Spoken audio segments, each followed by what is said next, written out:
In a grand kingdom where fashion was revered above all else, there ruled an emperor who prized his wardrobe above all else.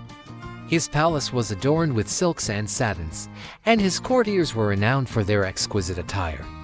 One day, two cunning weavers arrived at the emperor's court, claiming to possess the finest cloth in the land, a fabric so splendid that it was invisible to anyone unworthy of their position or incompetent at their job. Intrigued by the weavers' claims, the emperor eagerly commissioned them to create a suit of clothes from this magical fabric. Day and night, the weavers worked tirelessly at their looms, though in truth, they wove nothing at all. As the days passed, the emperor grew anxious to see the progress of his new suit.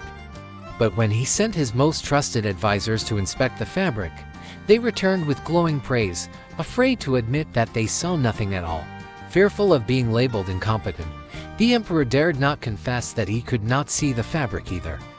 And so, he feigned delight and anticipation, eagerly awaiting the completion of his new attire.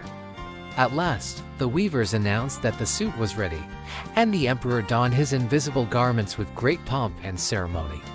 As he paraded through the streets of the kingdom, his courtiers and subjects marveled at the emperor's new clothes, afraid to admit that they saw nothing but thin air. But as the emperor strutted through the streets, a young child pointed and exclaimed, "But the emperor is naked." At first, the crowd gasped in shock, but soon the truth spread like wildfire, and laughter erupted throughout the kingdom. The emperor, realizing he had been deceived, felt a flush of embarrassment wash over him.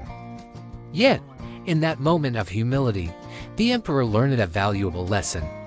True clothing was not found in fine fabrics or extravagant garments, but in honesty, integrity, and humility.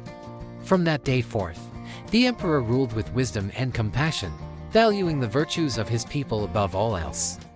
And though he may have been stripped of his finery, he wore the cloak of humility with pride, a reminder that true worth lies not in what one wears, but in the character of one's heart.